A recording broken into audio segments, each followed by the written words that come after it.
Hello guys, welcome back to my YouTube channel, Make Them Tech. I believe you guys must have been enjoying our video tutorials.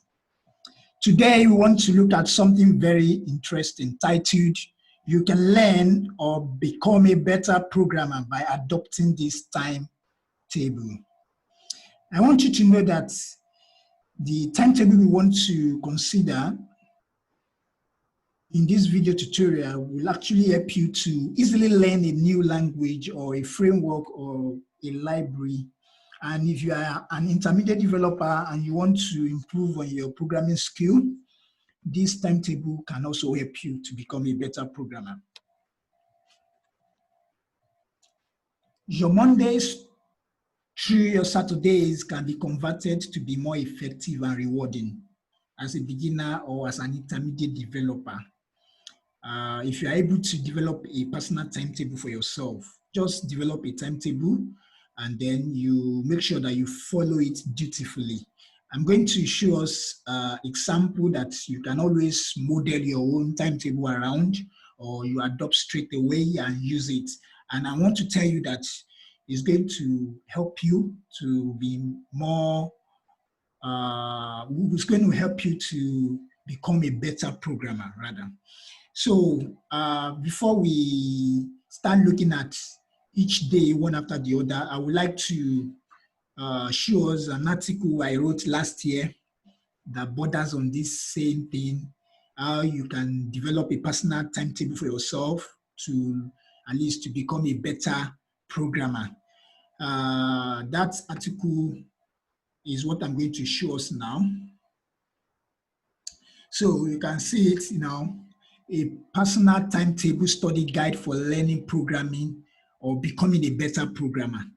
So if you look at all that is in here, you have Monday, study the language or whatever library, frameworks from books or online materials, and then we have them on like that. So basically the video tutorial is centered on what is written here, and I'm going to try as much as possible to cover some of the things that I've written here, because I only just try to arrange them as it is here, then added some other things to it.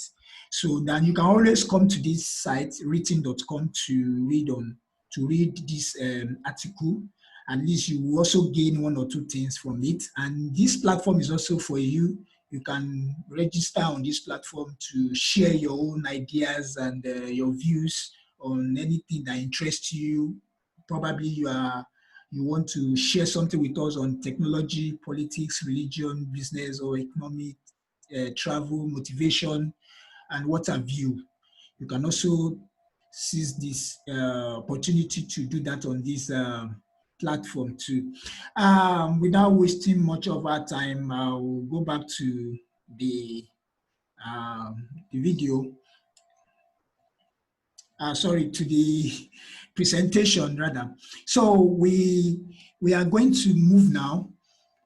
On Monday, study the language or libraries or frameworks from books or online materials. Yes, so you can decide to study a new language as a developer, and all you just need to do is to check or probably get a book that is good for that language, and then you study it.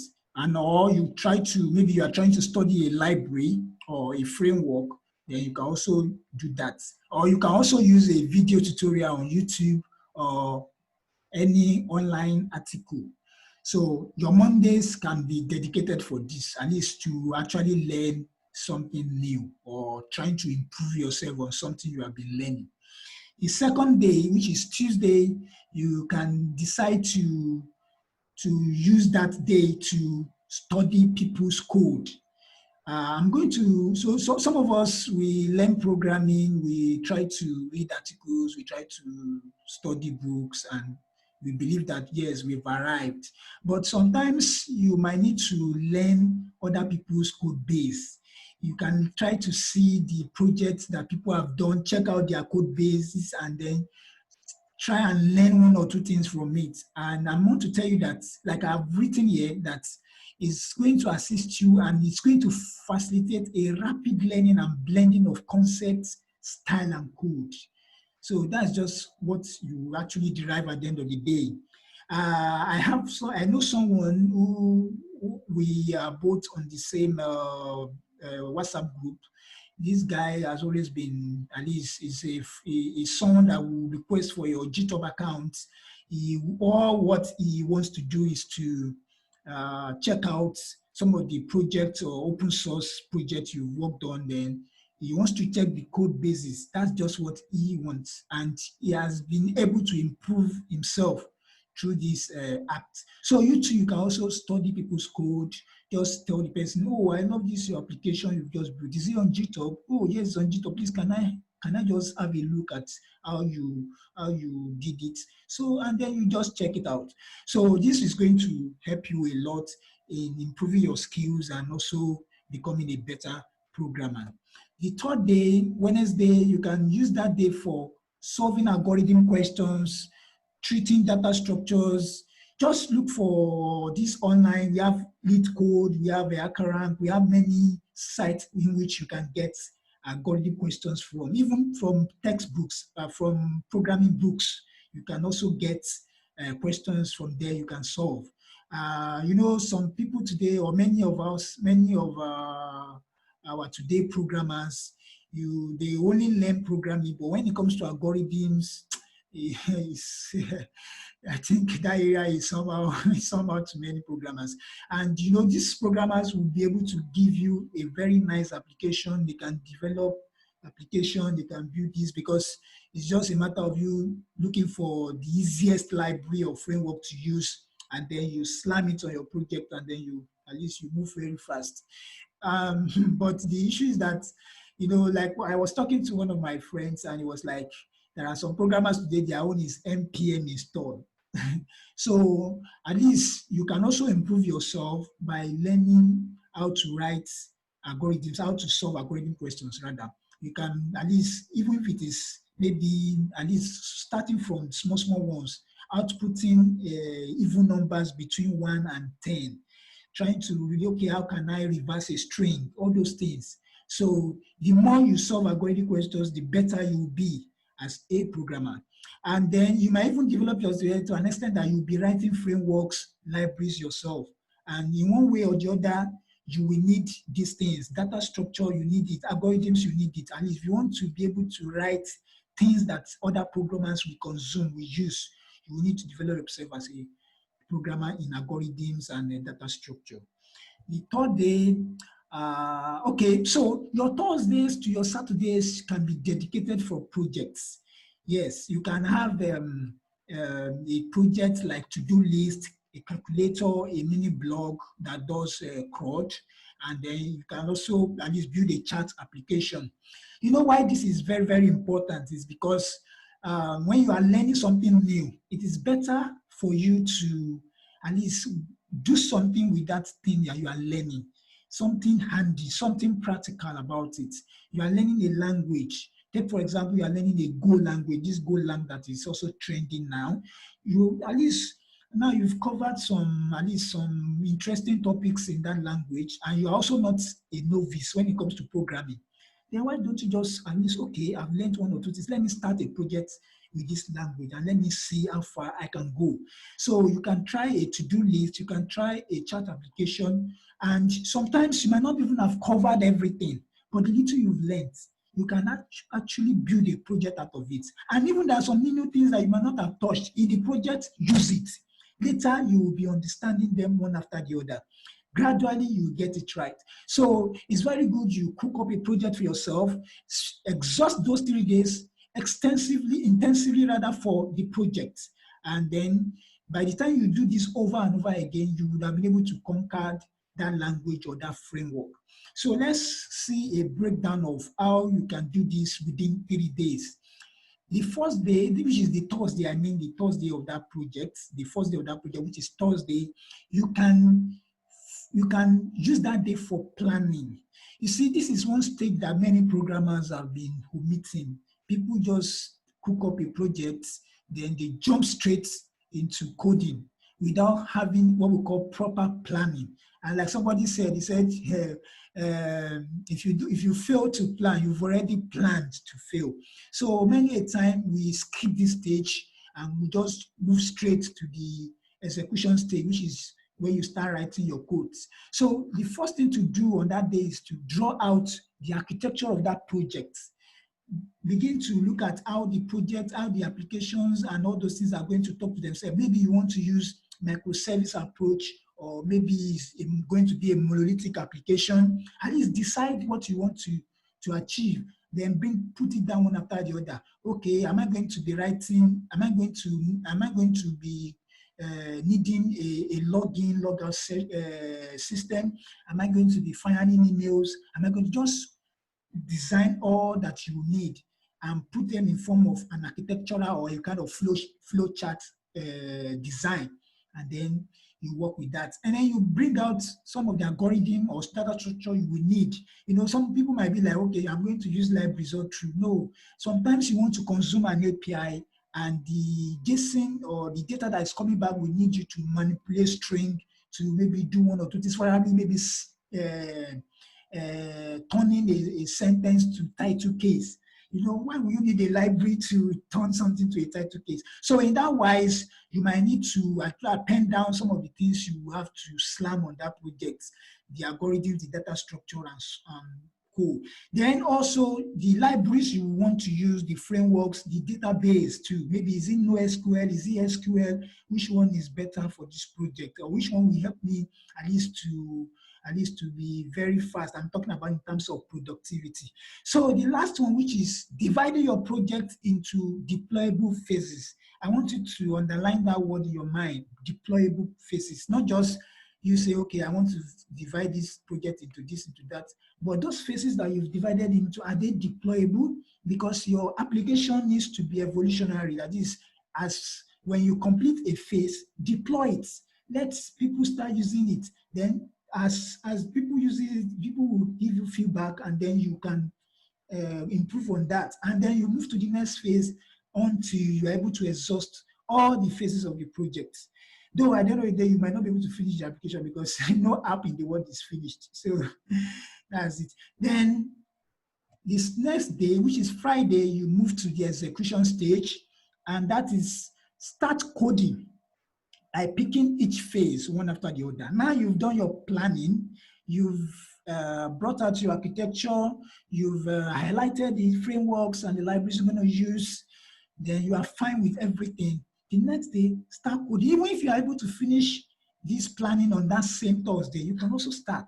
So it's not like, okay, I have to wait till Friday. No. So, but let's say you were able to take the whole of Thursday to do that, then your Friday can probably be the day that you're going to start.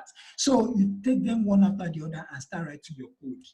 Then what happens on Saturday, you should be able to round up that project. You can always continue the following week if you're unable to finish. That's it. If you're unable to finish the project, you can always continue the following week. So there are some things I want to tell you, because people might be wondering that how can you use just 3 days to undertake a project and complete it? Well, this timetable is mostly for those of us that are learning new languages or frameworks or libraries, or probably you want to improve your skill. Yes. So it might not be like a real project like that. So what I suggest for someone that's still learning is to just pick a simple project that you can complete within 2 to 3 days. A to-do list is not bad. A mini blog too is fine. Not, at least you are a Java programmer, and then you've just entered into the web realm where you are learning about Spring Boot. Then why don't you just take a to-do list, just do the UI, and then do the backend with Spring? Or better still, let's say you want to make it a monolithic application, then do everything from your Java, and then finish it just within 2 to 3 days. So these are some of the things that we can also imbibe, because if you decide, oh, I've learned this language, I think I'm okay with it, let me use it to build a very big application, you might end up abandoning that project. So that's why you have to be wise. When you are learning, try to start with something very simple. The next thing I want to also intimate you with is work with the phases you have planned. You know, many a time as programmers, when you are coding, a lot of ideas keep coming, keep flying in. See, if you keep attending to those ideas and you are trying to implement it, you will deviate from your initial plan, from your original plan, and that will slow you down. So many a time when you have such an idea or what you have, whatever that is coming to your brain, pen them down and see how you can fit them into any of the phases left. But any phase you are on, don't try as much as possible not to modify it, except if that feature or that thing is germane to that phase and you cannot just but add it to it. So, and then I have this ideology that any phase that you have planned should not contain more than two functional features. Yes, any phase that you've designed already in your project should not have more than two functional features. Yes, I use the word functional in the sense that it's possible for you to have some features that are not that functional. Probably maybe it has to do with styling a button or something like maybe as a programmer, you understand what I'm saying better. But when you know that this thing is something functional and is getting to like 3, 4, 5, that phase is too big. That application might never be released. So we have to take caution at this point. Then the next thing I also talk about is that I want every one of us to know that software development is evolutionary. Yes, there is no finished app anywhere in the world.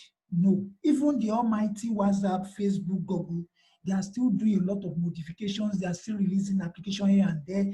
You will agree with me that when WhatsApp launched their version 1, every one of us knows how it looks like. Even the number of people that can be added to a group today, it was not 257 like what we have today.